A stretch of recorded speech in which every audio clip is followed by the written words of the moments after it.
So at this time, we have been able to confirm that we do have 19 souls.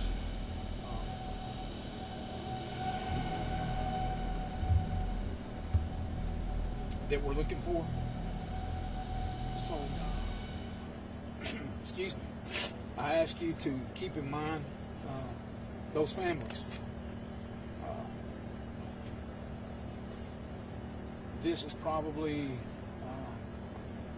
one of the most devastating sites, I think. Sheriff Kraft and I was talking about. It's probably been one of the most devastating situations that I've been on in my career. As far as the scene goes, we do feel that the scene is secure. We have ATF, FBI that are handling the scene as far as the investigative part, trying to figure out and recreate or figure out what actually happened to cause this. Do I see a short-term explanation? No. Do I see us being here for many days? Yes, I do see that. We've got we've got the bomb squad from Metro Bomb Squad here. I don't really want to get in to start naming all the agencies. I'm scared I'll miss somebody. We've got TBI, Bomb and Arson here. They're all working together. It's one of the things that I'm very happy to see is all of these agencies. It's not just one, but we've come together and we're making the very best team effort that we can to move forward. Please keep in mind that these families, you know, and I've said it up front, I said it to start with, that's where our thoughts and prayers need to go right now. And we've just got to take one day at a time or 1 hour at a time. We're processing things. We're finding out more information. We're trying to figure out, you know, maybe the cause of this. There's not going to be a short explanation for that. I know I'm maybe repeating myself there a little bit. Forgive me, but we're all tired and trying to put together the best effort we can and remember the families and who we're working for. I do want to touch on Accurate Energetic. They are here with us. The facility's here with us. They have discontinued operations. They're focusing on their families, their employees. They're focusing on the next things that they need to do to try to make everything best for their people. We've got critical incident folks on the scene. I'm just sitting here trying to think through the scene. You know, we got the critical incident people here for the families as well as some of the first responders. For those of you that don't know, it was about 7:45 a.m. this morning that this explosion happened. We had a really amazing response from the first responders, fire, and here again I commend those first responders because it was multiple jurisdictions. They worked together. They got the situation under control very quickly and safely. And when you see or you pull up to the things that they were seeing and doing and having to do at the time,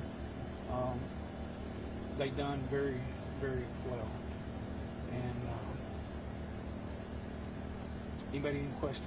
Sir, you mentioned the word souls earlier. Can you tell us how many people have lost their lives? I can tell you that we've had, there are fatalities.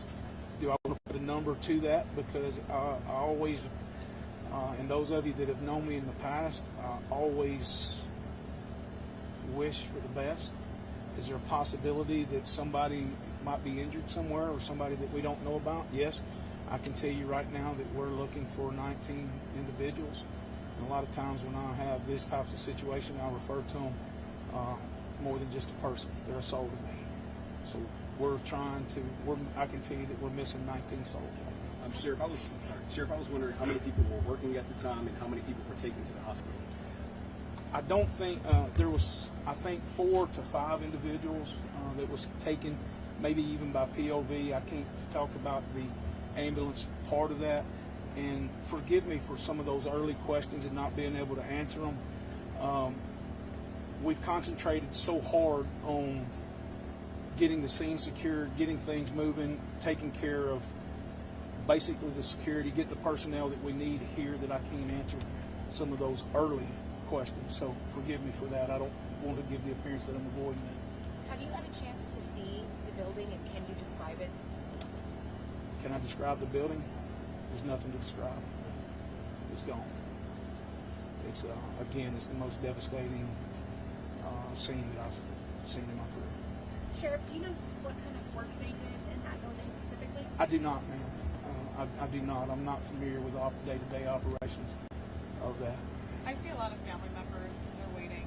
Are they waiting for confirmation about if their family member is missing, or what communication are you having with them right now?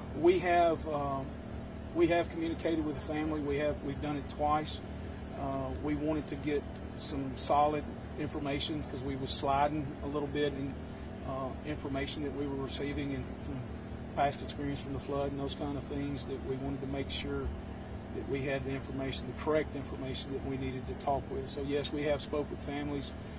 Again, Accurate Energetics is taking care of those families and trying to do everything that we can to comfort them and get them the information as quick as we have. I know it's early in the investigation, but does it appear it's accidental or intentional? Can't answer that. And it's something, that's a good question. And the reason I say that's a good question, in law enforcement, we have one opportunity. And that's the reason why you see a lot of things that we have to do in law enforcement. We have to make the worst assumption.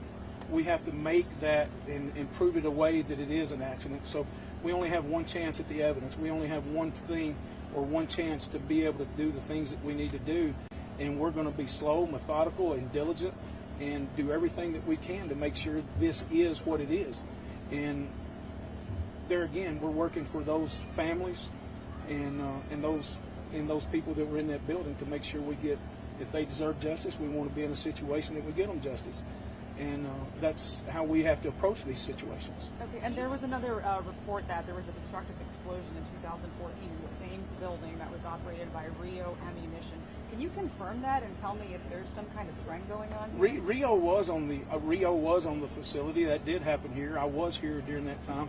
I don't believe that it was at that current facility at all. Yes, ma'am. Yeah, That was my question, is do you have any information about a previous explosion at this facility? Well, see, you have to remember, this is a huge compound, and there's a couple of different businesses that may operate within this facility. So I don't want to get into too much to the operation of the facility because they are a very delicate operation, and we have to maintain that. Sheriff, I had heard some comments earlier about fallout outside the campus area from the blast early on. Yes, sir. Is that something you can confirm? There may be some debris that went over the fence. I don't think that we're too far from one of the property lines, and there may be some debris that's on another property here. You said the scene was secure. Does that mean it's stable and responders have been able to access it? It means that the scene is stable. The ATF and the FBI are on that. They are methodically moving through the location of the explosion. Sheriff, I'm not sure if you know this, but was at 7:45 was the plant up and running, or were people just arriving for work? Do you have any idea? I believe the plant was up and running. Last question. Have you been able to speak to any families directly, and if so, what are you telling those families? We have spoke to the families directly, and we told them that we're going to be very transparent with them and get them the information and try to answer every question that they have the best we can. It's again, it's going to be a very slow process. Sheriff Kraft, you want to? Did the department say that they called you guys or you start calling in? How did that work? Because I saw a lot of people, a lot of different departments. May I ask you a favor? Would you repeat that louder, please? A lot of different departments have showed up here. Did you guys contact them or did they contact you? We contacted him. I think Sheriff Kraft and I both got information about this very quickly. I don't mind telling you from the prior experiences here with the Rio and the questions that y'all had, I immediately picked up the phone and called Commissioner Long, and I said, this is what I've got, this is where I'm going, because we are in a bad cell range, we are in a bad location, and Commissioner and I are personal friends, and he helped me get agencies here that we needed, and rapidly. So that was one of the things that I'm very thankful to him for that, and that relationship as well. All right, last question. I think I might have said that. Anybody? Well, Sheriff, I'm curious. I mean, after Waverly, I mean, another tragedy. I mean, just you talked about it at the beginning, but just how are you feeling? I mean, how's the community doing after another tragedy like this? My friend, I can't answer that, and forgive me for saying that. I can't answer that right now because he and I and the people from this facility, Mr. Stinson, we've concentrated so much on what is here right now and getting this stable, secure, and taking care of the people here that I hadn't been able to have any kind of feedback from the community. So I'm sure that I'll start hearing some things. We'll start interacting with things as time goes through this. And again, this is not going to be, we're going to close this up tonight. And we'll probably be here 3 or 4 days from now, 5 days from now. It wouldn't surprise me at all if we're here next week.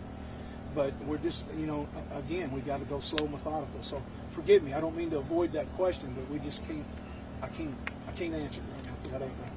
I do have one more question. I know you were kind of being really sympathetic towards the souls that were lost. I am wondering if eventually you are going to let us know how many people have perished. Yes, ma'am. We will confirm that. And like I can say right now, the list that we have right now, we are missing 19 souls. But we're not confirming that some of them are just missing. You can't confirm which ones have actually been accounted for. I could not tell you who's been accounted for. What are the next steps for you? Good question. Right now, honestly, we're having to go hour by hour. We're having to take things hour by hour. We're having to take developments that's going on. We're operating this as, for lack of better words, and I don't want to say 2 different scenes, but we're letting them take care and doing the things that they need up there where the incident occurred. And we're taking that information, compiling what the needs are, and setting goals that we're trying to reach as we go. So to answer that, we're on that hour by hour situation. When do you think we'll have more firm numbers about the number of people being treated? Ms. Gray, if you don't mind, what time was we going to come back together? 4 p.m. I'm hoping by 4 p.m. that we can be able to tell you more information about that. So it's there again. It's not that I'm avoiding it. It's that we're getting information as we go, and that's why I want to try to maybe do these every hour or every couple of hours to be able to answer your questions. Okay. Again, is there some kind of list of missing people that we could potentially access? There was this one woman that told me her son was on that missing people list. I don't know if it's something that the media is privy to. I don't have that available for the media at this time, and we're still working with that. There again, because there's some of the delicate information, we're trying to confirm that every family's been notified, and we've got 110% have got to make sure that that's happened. The Sheriff Kraft and I have even said if there's somebody that we can't get a hold of, we're going to send officers and along with accurate, energetic staff to make sure that we go out and find that. So, excuse me, we're trying everything we can do to take care of the people. Fair enough? Chris, in years past, you've asked us to help in different aspects. Is there anything we can do to assist? Burton, I really appreciate you commenting on that. In putting things out here, we had some early pictures that was released, and man, I'm just asking you to be mindful of these families. This is a huge ordeal. It's a very devastating ordeal, and I'm not talking about devastating on the scene. I'm not talking about that. I'm talking about devastating in the fact of a loved one that just come to work and now may be missing or deceased. So please keep that in mind when you're having or doing these stories. These stories, we often find ways that we try to turn things into negative. This is a bad situation. This is a negative situation. But there's no reason for us to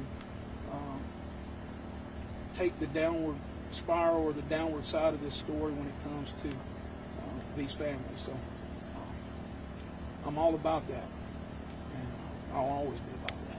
I think Sheriff and I both will always be about that. So, thank y'all. I appreciate it. Thank you. That's the latest from Scape News. We're live, we're watching, we thank you. Subscribe, like, share, and ring the bell so you don't miss what breaks next.